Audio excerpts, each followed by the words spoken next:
She called it creating harmony, but Jake knew something was different about his roommate when official mail with royal seals started arriving at his door. Jake was having the worst day of his life, and it wasn't even noon yet. His laptop had crashed right in the middle of an important design project. His coffee maker decided to break, and now someone was banging on his apartment door like the building was on fire. He shuffled to the door in his pajama pants, expecting to see his neighbor, complaining about noise again. Instead, he found a young woman standing there with two massive suitcases in the most perfect posture he'd ever seen. She looked like she'd stepped out of a fairy tale book. "Hello?"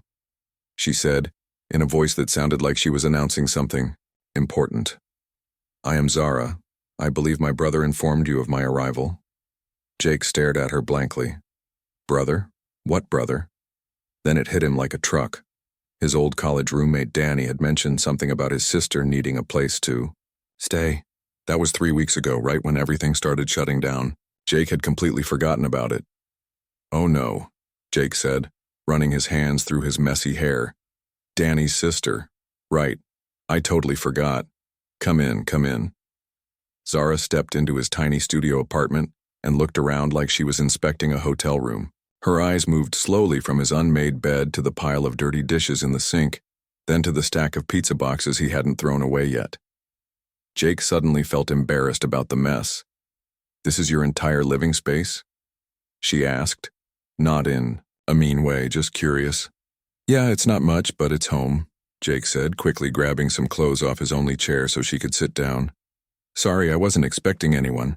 Things have been crazy with all the lockdown stuff." Zara sat down with her back perfectly straight like she was posing for a portrait. Everything about her seemed formal and careful. She wore a simple blue dress that somehow looked expensive, and her hair was pulled back in a way that made her look older than she probably was. "I must apologize for the sudden nature of my arrival," she said. "The situation at my university became complicated very quickly. When they closed the dormitories, I had nowhere else to go." "No problem at all," Jake lied. It was actually a huge problem. He barely had enough space for himself, let alone another person. "Where are you from originally?" "A small country in Eastern Europe. You probably haven't heard of it," she said with a small smile. "Most Americans haven't." Jake nodded, trying to look like he knew about Eastern European geography. He didn't. Over the next hour, Zara explained her situation. She was studying at the university on a student visa, working on some kind of advanced degree in languages. When everything shut down, the international students were basically stuck. Some went home, but the borders to her country were closed. Others found friends to stay with. She only knew Danny, and Danny was stuck in California with his parents. "I can pay rent," she said quickly. "I have some money saved and my family sends support." "Don't worry about that right now," Jake said. "Let's just figure out the sleeping situation first."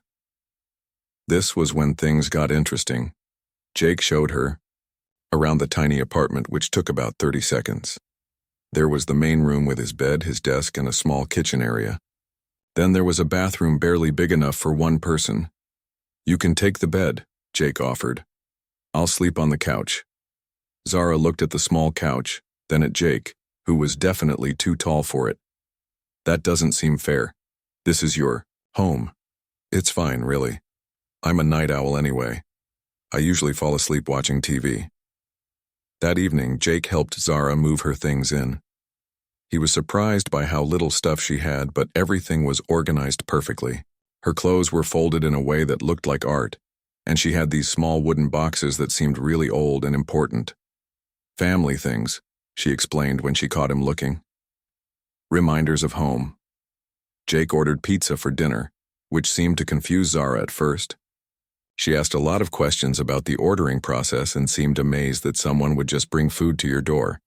They ate sitting on his bed since it was the only comfortable spot in the apartment. "In my country, we have very specific ways of sharing meals," she said, arranging her napkin just so. "But I suppose things are different here." "Yeah, pretty casual," Jake said, trying not to drop cheese on his sheets. After dinner, Jake set himself up on the couch with blankets and pillows. It wasn't comfortable, but it would work for a few days until they figured something else out. He fell asleep to the sound of Zara moving around quietly. unpacking her things. The next morning, Jake woke up with a crick in his neck and the smell of something amazing coming from his kitchen. He sat up and saw Zara standing at his tiny stove, making what looked like the most complicated breakfast he'd ever seen. "Good morning," she said without turning around. "I hope you don't mind. I made tea and some breakfast." Jake looked toward his bed and stopped cold. It didn't look like his bed anymore. Somehow, overnight, Zara had transformed it into something that belonged in a palace. The pillows were arranged in perfect patterns. Her wooden boxes were displayed on the nightstand like tiny monuments, and she draped something that looked like silk over the headboard. "Wow," Jake said. "You really made yourself at home." "I hope that's acceptable," Zara said, finally turning around. "In my culture, we believe that how you arrange your sleeping space affects your dreams and your energy for the next day." Jake nodded slowly. It was definitely different, but it wasn't bad different. It actually looked kind of cool, like something from a magazine. "It looks great, really," and that's how it started. By the end of the first week, Jake realized his apartment was slowly changing. Zara didn't ask permission exactly, but she had opinions about everything. The way he arranged his desk, the direction his couch faced, even how he organized his kitchen cabinets. "You're like a little decorator," Jake told her one evening as she rearranged his bookshelf for the third time. "I prefer to think of it as creating harmony in our shared space," she said seriously. Jake couldn't help but laugh. "Our shared space? You mean my apartment?" Zara paused and looked at him with this expression he couldn't read. "Yes, of course, your apartment. I didn't mean to imply otherwise." But Jake was starting to notice something. The way Zara moved around, the apartment, the way she talked about arranging things, the way she sat on his bed like she was holding court. It all seemed very natural to her. Like she was used to being in charge of spaces and having people listen to her opinions. "You know what?" Jake said, grinning. "With the way you've taken over my bed and started redecorating everything, I should start calling you Princess." Zara's face changed completely. For just a second she looked surprised, maybe even a little scared. Then she smiled, but it seemed forced. "That's very funny," she said quietly. Jake didn't think much about her reaction at the time. He was too busy trying to figure out how he was going to survive sharing 400 square feet with someone who treated his bed like it was the center of the universe and had very strong opinions about the proper way to fold towels. Little did he know, he'd accidentally stumbled onto something much bigger than he realized. And his joke about calling her princess was going to turn out to be more accurate than he ever imagined.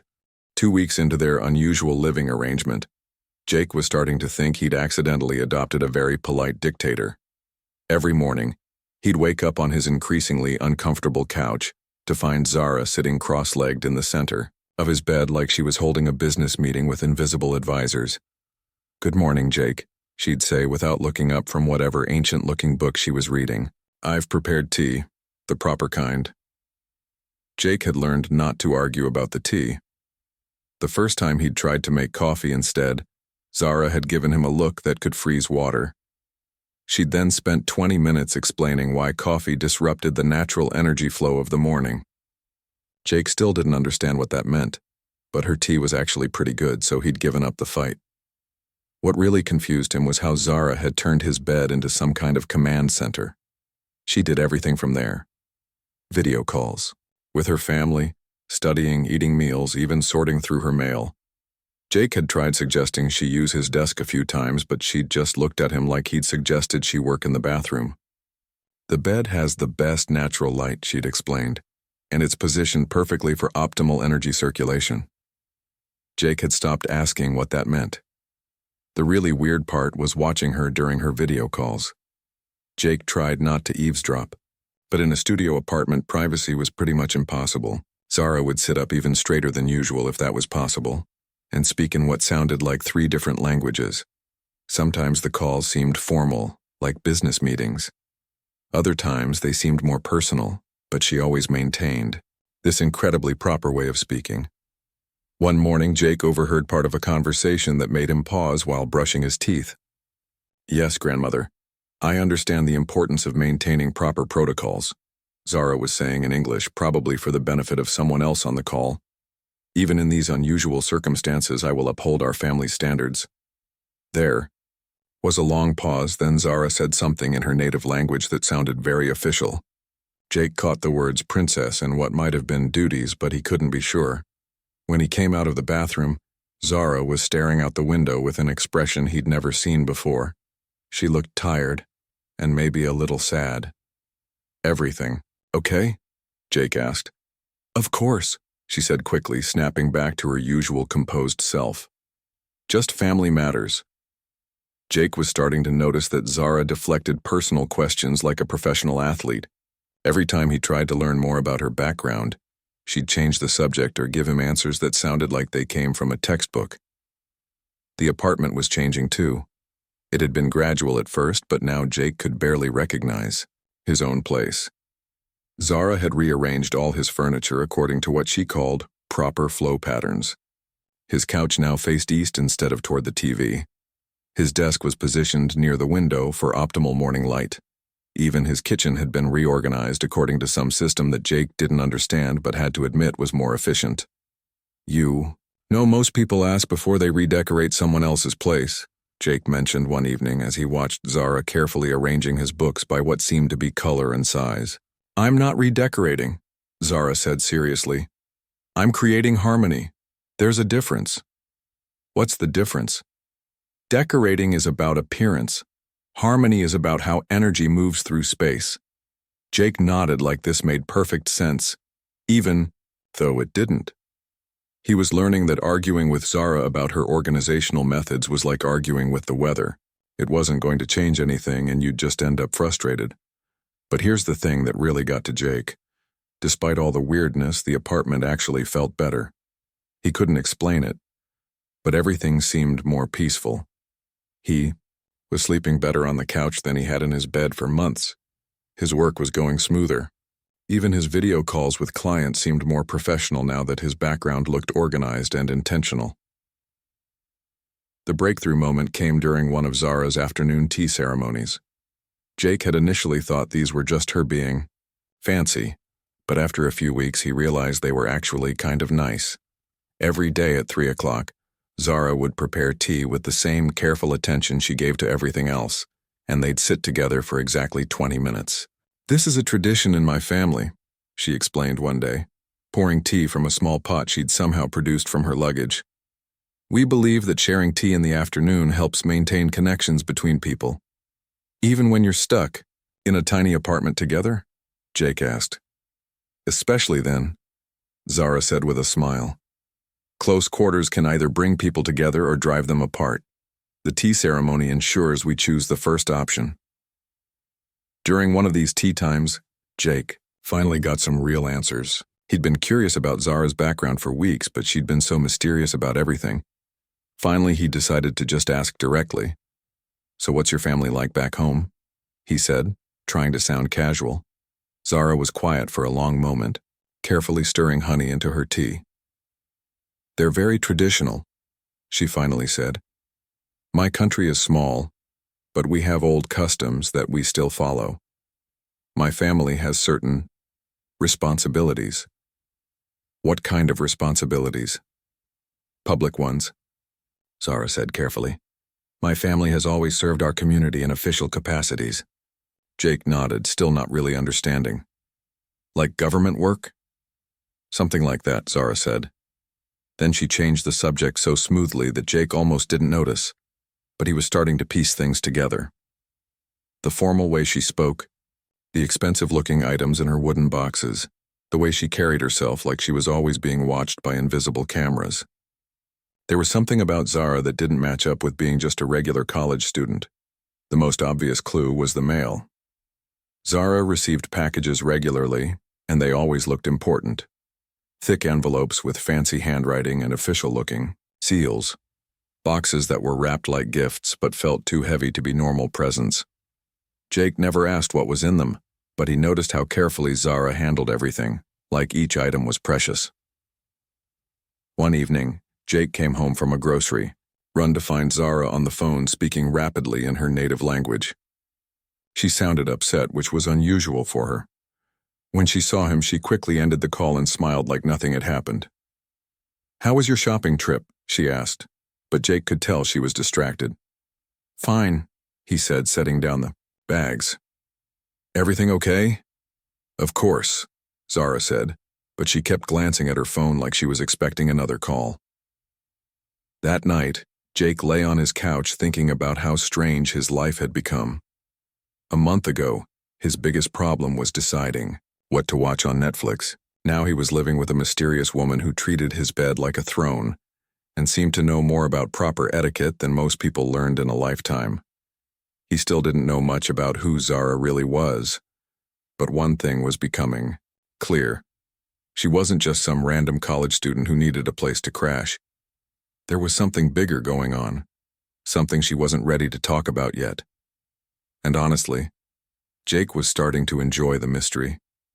Life with Princess Zara, as he'd started thinking of her, was definitely more interesting than life without her. Jake woke up on a Thursday morning with a pain in his back that felt like someone had used him as a punching bag. He'd been sleeping on his couch for over a month now, and his body was staging a rebellion. As he rolled over, trying to find a position that didn't hurt, he heard Zara's voice coming from his bedroom. "Yes, I understand the quarterly reports are due next week," she was saying in that formal tone she used for important calls. "Please ensure the Cultural Preservation Committee receives the documentation by Friday." Jake rubbed his eyes. Cultural Preservation Committee? What kind of college student talked about quarterly reports at 7 in the morning? He shuffled to the bathroom and caught a glimpse of his bed through the open door. Zara had it arranged, like some kind of office space now, with papers spread out in perfect formations and her laptop positioned just so. She was sitting in the exact center, her back straight as a ruler, looking like she was running a small country from his mattress, which, Jake was starting to suspect, might not be too far from the truth. "Okay, that's it," Jake muttered to himself. "I'm sleeping in my own bed tonight." He'd tried to be understanding about the whole situation. Zara was far from home, dealing with visa problems, stuck in a tiny apartment with a stranger. He'd wanted to be a good host, but his couch was slowly destroying his spine, and he was starting to dream about his own mattress like it was some kind of lost treasure. When Zara finished her call, Jake walked into the bedroom with what he hoped looked like confidence. "Hey, so I was thinking," he started, trying to sound casual.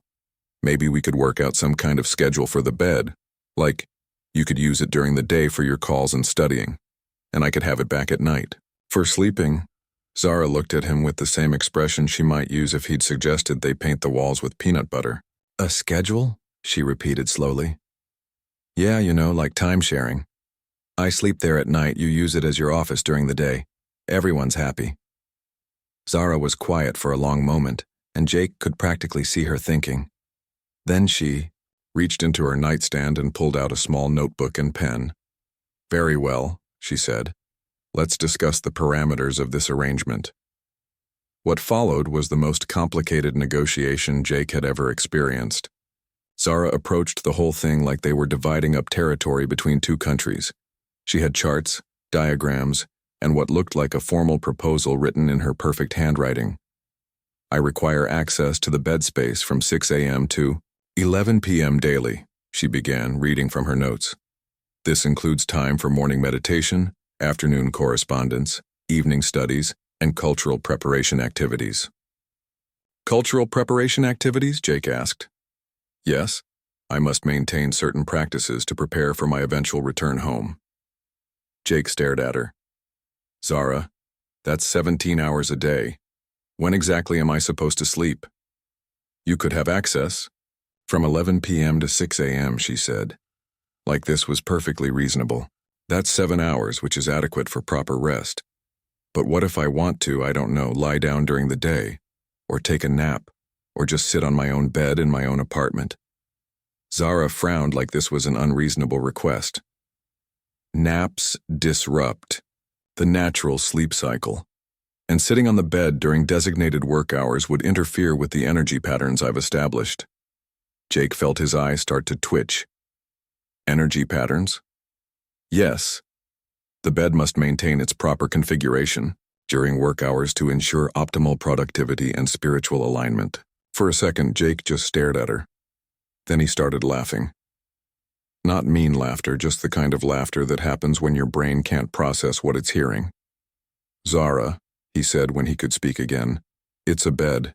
It's not a sacred temple. It's just a place where people sleep." Zara's expression changed completely. For just a moment she looked almost hurt. "In my culture," she said quietly, "we believe that how we treat our living spaces reflects how we treat ourselves and others. A properly maintained rest area shows respect for the home and everyone who shares it." Jake felt bad for laughing. "Look, I get that you have different customs, but I've been sleeping on a couch for over a month. My back is killing me. I'm not sleeping well, and I just want to use my own bed sometimes." "Perhaps," Zara said slowly, "we could establish a more complex sharing arrangement." What she came up with next was like something out of a business textbook. She created a detailed schedule with color-coded time blocks, specific preparation, and cleanup procedures and what she called transition protocols for switching between users. "During your designated rest periods," she explained, "you'll need to maintain the bed's configuration according to these specifications." She showed him a hand-drawn diagram that looked like instructions for assembling furniture. "And during my work periods," she continued, "the space must be returned to optimal arrangement within 15 minutes of your departure." Jake looked at the schedule.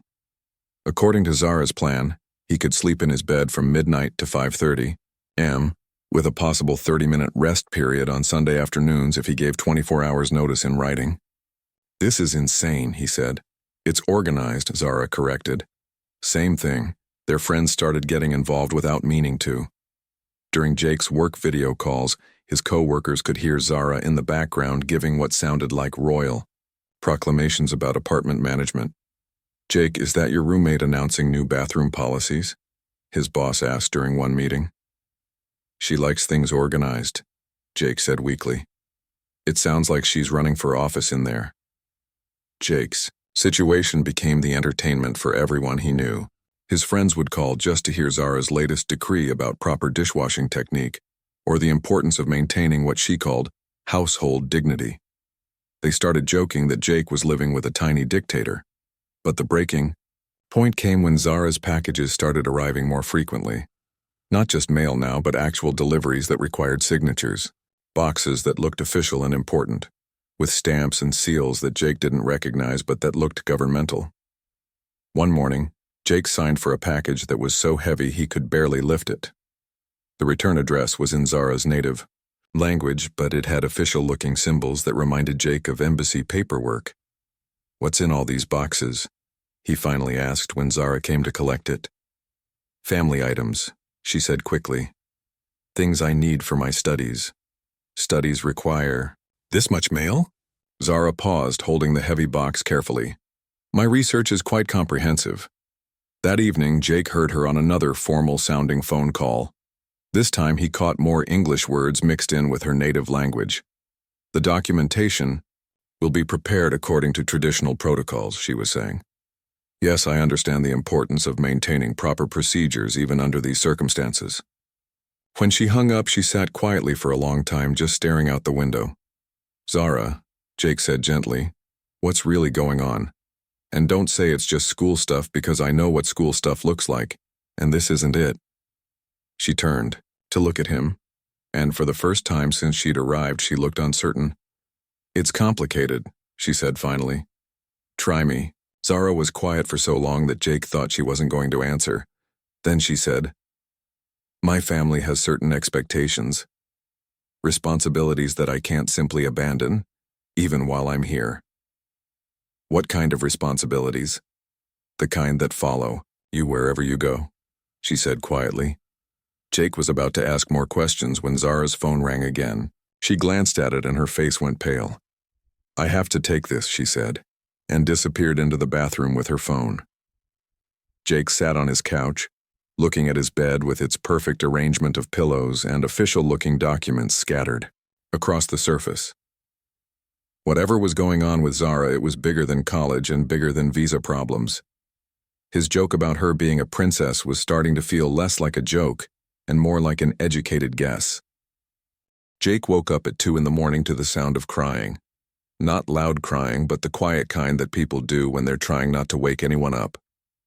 He sat up on his couch and looked toward his bedroom, where he could see Zara sitting on the edge of the bed with her phone in her hands. He'd never seen her cry before.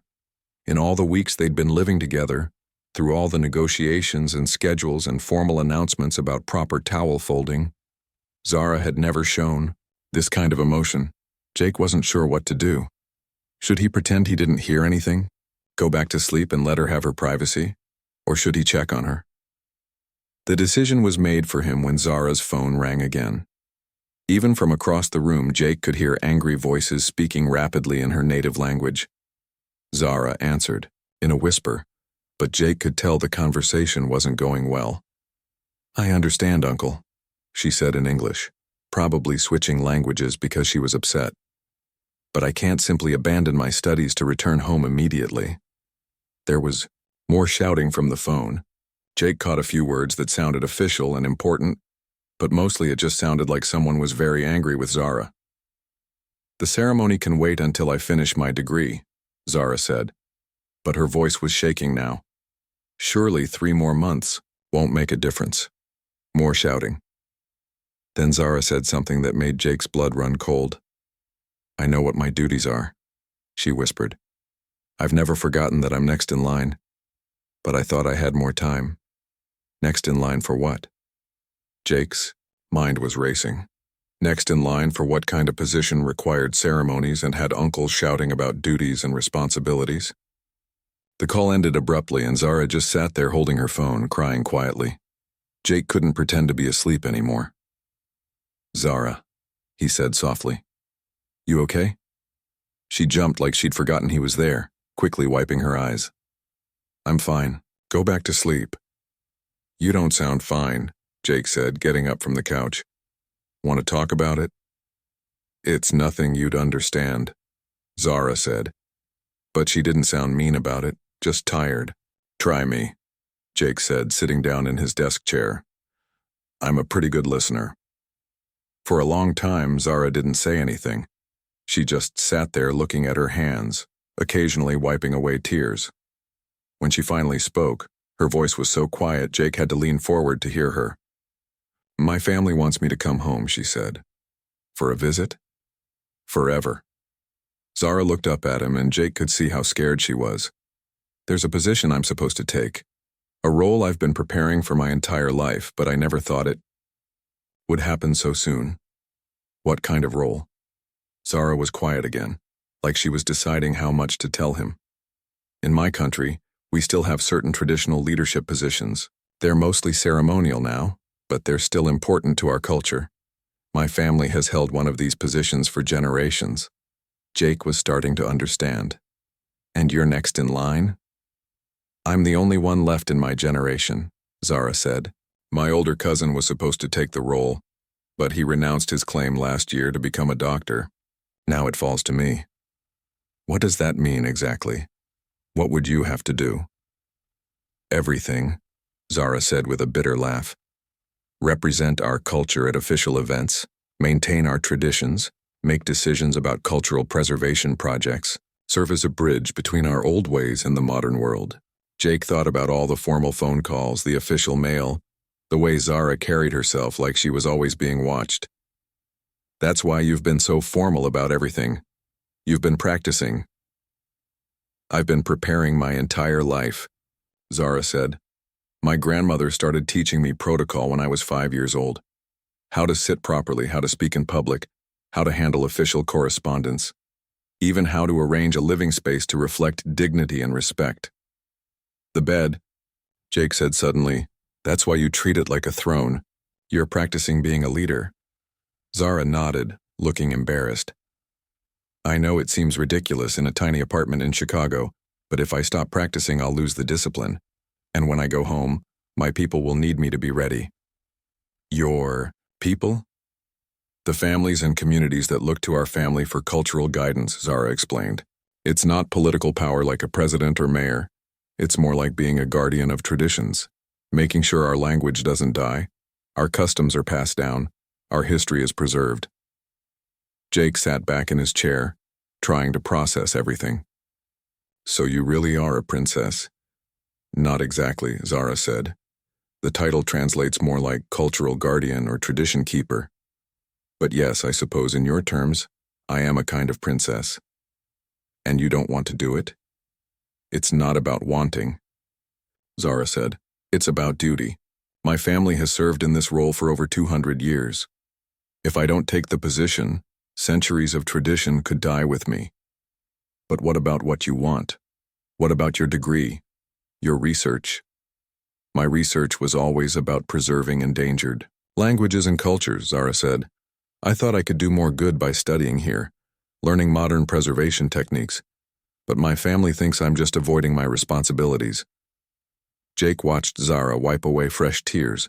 For the first time since she'd arrived, she looked like what she actually was. A young woman in her 20s, scared and overwhelmed by expectations she never chose. Is that why you've been so strict about everything here? Jake asked. All the schedules and protocols and proper ways of doing things? If I let myself get too comfortable with casual living, I might not be able to adjust back to formal life, Zara admitted. The role requires constant dignity, perfect behavior, never making mistakes in public. I can't afford to get sloppy. Even here? Even in private? Especially in private, Zara said. That's where real character is built. Jake thought about all the times he'd been annoyed by Zara's insistence on proper bed arrangement and formal tea ceremonies. He'd thought she was being controlling, but really she was just trying to stay ready for a job that would require her to be perfect all the time. That sounds exhausting, he said. It is, Zara admitted. Sometimes I just want to eat pizza on the couch and wear pajamas all day and not worry about whether I'm sitting with proper posture. Jake smiled. You know, you could try that sometime. I won't tell your grandmother. I couldn't, Zara said, but she was almost smiling too. What if I forgot how to sit properly for important meetings? I think muscle memory is pretty strong, Jake said. Besides, even princesses need days off. Cultural guardians, Zara corrected. But she was definitely smiling now. Whatever you want to call it, Jake said. The point is, you're allowed to be human too. They talked until almost sunrise. Zara told him about her country, her family, and the weight of expectations that had been placed on her since childhood. Jake told her about growing up without any expectations at all, how sometimes he envied people who had a clear path in life. But you get to choose your own path, Zara said. That's something I've never had. Maybe, Jake said. But sometimes, having too many choices can be just as scary as having none. By the time the sun came up, something had shifted between them. Zara was still sitting perfectly straight, still spoke more formally than anyone Jake had ever met, but there was something more relaxed about her, like she'd been holding her breath for weeks and finally let it out. Thank you, she said as Jake got ready to try to sleep for a few more hours before work. For what? For listening, and for not treating me differently now that you know. You're still the same person who reorganized my entire kitchen without asking, Jake said with a grin. Princess or not, I'm still not sure I forgive you for that. Zara laughed, a real laugh that Jake had never heard from her before. I'll make you a deal. I'll teach you the proper way to organize a kitchen, and you can teach me how to eat pizza on the couch without feeling guilty about it. Deal, Jake said. But I'm warning you, once you go down the path of couch pizza, there's no going back to dignified dining. Maybe it's time I learned how to be a little less dignified, Zara said, quietly. 3 months later, Jake woke up in his own bed for the first time in ages.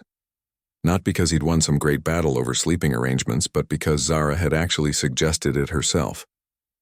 You've been looking tired lately, she'd said the night before. Perhaps we should try a different approach to our space-sharing arrangement. Jake had been so surprised he'd almost fallen off the couch. But true to her word, when he woke up that morning, Zara was sitting at his desk instead of on the bed working on her laptop with a cup of tea beside her. Good morning, she said, turning to smile at him. How did you sleep? Like a human being, Jake said, stretching. I forgot how nice it was to wake up without a crick in my neck. Over the past few months, something amazing had happened. After their late-night conversation, Zara had slowly started to relax. Not completely. She still insisted on proper tea ceremonies and maintained perfect posture during important phone calls, but she'd learned to bend a little, and Jake had learned to appreciate structure. Not Zara's intense level of organization, but he'd started making his bed every morning and keeping his desk cleaner. He'd even learned to enjoy their afternoon tea time, though he still drew the line at formal place settings for breakfast. "I have news," Zara said as Jake got ready for work. "My family has agreed to let me finish my degree before returning home." Jake paused in the middle of brushing his teeth. "Really? What changed their minds?" "I may have mentioned that my research here was providing valuable insights into cultural preservation techniques," Zara said with a small smile, "and that cutting my studies short would actually hurt my ability to serve effectively in my future role." "And they bought that?" "It's not entirely untrue," Zara said. "I have learned a lot about adapting traditions to modern circumstances." Jake knew she was talking about more than just academic research. Living in his tiny apartment had taught Zara that leadership could be flexible, that maintaining dignity didn't require perfect control of every situation, and that sometimes the best way to preserve traditions was to let them evolve naturally. In return, Jake had learned that having rituals and structure in daily life actually made things more peaceful, not more restrictive. The afternoon tea ceremonies had become one of his favorite parts of the day. The way Zara had organized his apartment really did make everything flow better, and her insistence on treating their shared space with respect had taught him to appreciate his home in ways he never had before. "So how much longer until you have to go back?" Jake asked, though he wasn't sure he wanted to know the answer. 6 more months, Zara said, "if all goes well with my dissertation defense." 6 months. It felt like a long time and no time at all. That evening, their routine had evolved into something neither of them had planned, but both enjoyed. Zara still claimed the bed for important video calls and formal correspondence, but she'd started doing her casual studying at the kitchen table. Jake had learned to recognize when her calls were official business versus personal family time, and he'd give her privacy when needed. "Jake," Zara said during their afternoon tea, "I want to ask you something, but it might sound strange." "Stranger than living with royalty for 4 months? Try me. When I return home, would you consider visiting sometime?" Zara asked. "I think you'd like my country, and I think my family would like to meet the person who taught me that dignity and relaxation can coexist." Jake nearly choked on his tea. "You want me to visit you? Like officially?" "As a friend," Zara said quickly. "I know it sounds complicated, but I think you'd find the culture interesting. And honestly, I'm going to miss having someone around who challenges my assumptions about the proper way to do things." "I'd love to visit," Jake said, and realized he meant it. "Though I should probably learn some basic phrases in your language first, and maybe work on my posture." "Your posture is fine," Zara laughed. "Besides, I've learned that authenticity is more important than perfect form." Over the next few months, their apartment became a perfect blend of both their styles. Zara still maintained certain areas with formal precision. Her workspace on the bed was still arranged like a royal office, but she'd learned to relax in other areas. She'd started eating casual meals on the couch, though she still used proper napkins. She'd begun wearing comfortable clothes around the apartment, though she still dressed formally for video calls. Jake had embraced some of Zara's organizational methods and found they actually made his life easier. He'd started following her morning routine of making the bed and tidying up before starting work. He'd learned to appreciate the way she arranged things for optimal flow and natural light. "You know," Jake said one evening as they sat on the couch sharing takeout Chinese food, a compromise meal that was casual enough for Jake but still involved proper utensils for Zara, "I'm going to miss this when you leave." "Miss what?" "The constant negotiations about furniture arrangement," Zara teased. "Miss having someone around who cares about doing things the right way," Jake said, "even when I don't understand what the right way is. And I'll miss having someone around who reminds me that there's usually more than one right way to do things," Zara said. As Zara's departure date got closer, they both started to realize how much they'd learned from each other. Jake had become more thoughtful about his daily routines, more intentional about how he treated his living space. Zara had learned to be flexible without losing her sense of purpose, to maintain her dignity while still being approachable. "I have a confession," Zara said during one of their last tea ceremonies together. "That first day when you jokingly called me princess, I was terrified that you'd somehow figured out who I really was. And now I realize that you saw something true about me, even when you were just being funny," Zara said. "You saw that I carried myself like someone with responsibilities, someone who took their role seriously. You just didn't know what that role was." "I still think of you as princess," Jake admitted, "but not because of any title or formal position, because of how you've taught me to treat our shared space like it matters, how you've shown me that having standards doesn't mean being rigid." The night before Zara left, they stayed up late talking about everything they'd learned. Jake realized that his joke about her treating his bed like a throne had been more accurate than he'd known. She hadn't been disrespecting his space. She'd been bringing the same care and attention to his apartment that she would bring to any important responsibility. "Promise me something," Jake said as they cleaned up the apartment one last time together. "What?" "When you're back home being an official cultural guardian, don't forget that it's okay to eat pizza on the couch sometimes." "Only if you promise me something too," Zara said. "What's that?" "Don't go back to leaving dishes in the sink for a week and never making your bed," she said with a smile. "Some structure is good for the soul." "Deal," Jake said. 6 months later, Jake received a package from Zara's country. Inside was a photo of her at what looked like an official ceremony, wearing traditional formal dress and standing with perfect posture. But she was smiling in a way that looked natural and relaxed, like someone who was comfortable in her role but hadn't forgotten how to be human. The note with the photo said, "Thank you for teaching me that the best leaders know when to bend. The invitation to visit still stands. I promise we have very comfortable couches here. Your friend, Zara. Yes, still princess, but a more flexible one." Jake kept the photo on his nightstand, right where Zara used to display her precious family items.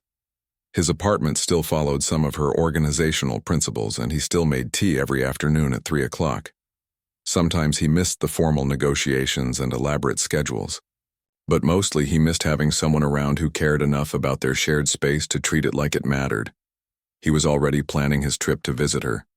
After all, he'd learned that some traditions were worth maintaining, even when they started as accidents in tiny Chicago apartments.